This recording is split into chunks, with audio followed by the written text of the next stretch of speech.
Hello everyone, I am Dr. Anupam Sonawane, second year junior resident at the Department of Radiodiagnosis at Dr. Ullas Patil Medical College and Hospital, and my topic for presentation for the paper is role of MRI in diagnosis and evaluation of spinal dysraphisms. Spinal dysraphisms refer to a broad group of malformations affecting the spine and the surrounding structures in the dorsum of the embryo. There are three major categories: open spinal dysraphism, closed spinal dysraphism with subcutaneous mass, and a closed spinal dysraphism without a subcutaneous mass. This is the broad classification. The aims and objectives are to illustrate the apparent clinical findings in cases of spinal dysraphisms and to identify the associated inapparent findings in spinal dysraphisms. We'll be presenting three cases between the age group of 5 to 52. The patient came with varied symptoms to the OPD. The history was taken and thorough clinical examination was done, post which imaging was done. So the first case is of a 5-year-old male who came with complaints of progressive loss of bowel and bladder control and progressive difficulty in standing and walking without support. On taking the history, we came to know that he was having swelling on the back at birth, which was operated on day 1 of birth. The antenatal ultrasound showed mild dilatation of bilateral lateral ventricles. Third ventricle measured 7 mm and fourth ventricle was compressed. He was diagnosed at that time with spina bifida defect with lumbosacral myelomeniingocele. On examination, there was scar present at the operative site and there was shortening of the left lower limb by around 4 centimeters. These are his MRI images. The sagittal T1 in A and sagittal T2 in B show a post-op lesion in the sacral region with herniation of spinal contents, which are thecal sac and meninges, and tethering of the spinal cord up to the subcutaneous tissue defect. This is image A is coronal stir and B is sagittal stir, both of which show similar finding as seen in the previous images. These are axial images. A is a T2 and B is a T1, which show a spinal bifida defect in the sacral region. Also, subcutaneous tissue defect is noted. These are post-contrast images. We do not show any enhancement post-contrast. Image A is a sagittal T2 image and image B is a axial T2 image, which show hyperintensities within the spinal canal, which is hydromyelia. And also in image A, we can see ventriculomegaly of the lateral ventricle, which is marked by a star. So the final diagnosis was lumbosacral myelomeniingocele from L4 to S3 level with tethering of the spinal cord up to subcutaneous tissue defect with associated hydromyelia of the cord from D11 to L3 level and ventriculomegaly. The second case is of a 18-year-old female with complaints of swelling of the lower back since birth, and she was having incontinence of urine which has been aggravated with time. The examination revealed cystic swelling on the back which was non-tender and there was no sense of inflammation were there, and she was subjected to MRI LS spine, which showed, as we can see, sagittal T2 image A and axial T2 image B, a heterogeneous intensity lesion in the lumbosacral region with predominant hyperintense signal, and image C shows a sagittal T1 image, predominantly hypointense signal in the lesion. Also, we can note that there is lower ending of the spinal cord at the L5 level, which was a tethered cord. This is a coronal stir image in A and sagittal stir image in B, which shows hyperintensities in the sacral region, which are suggestive of a fluid, most likely CSF. So the diagnosis was lipomyelomeningocele with associated posterior tethering of neural elements, suggestive of tethered cord syndrome with the cord ending at the L5 level. The third case is of a 52-year-old male who came with complaints of low back pain and neck pain since 4 to 5 years, and now he was complaining of incontinence of urine, which has aggravated with time. On examination, there was a dimple present on the low back with no significant discharging sinus at the time of examination, and he was subjected to MRI spine, post which CT scan and X-rays were also done.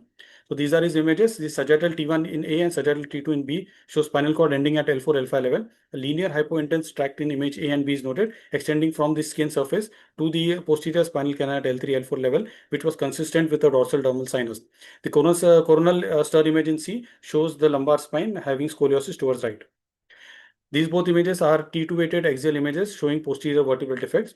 These are the CT scan images. All the images show posterior vertebral defects.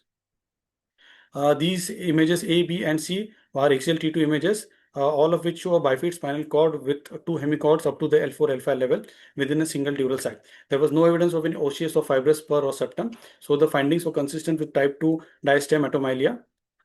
So the diagnosis in the case was a diastematomyelia type 2 with associated tethered cord, dorsal dermal sinus, and scoliosis of lumbar spine towards the right side. Now, spinal dysraphisms encompass a wide range of congenital anomalies involving the fusion of dorsal midline tissues, including the bone, connective tissue, and nervous tissue.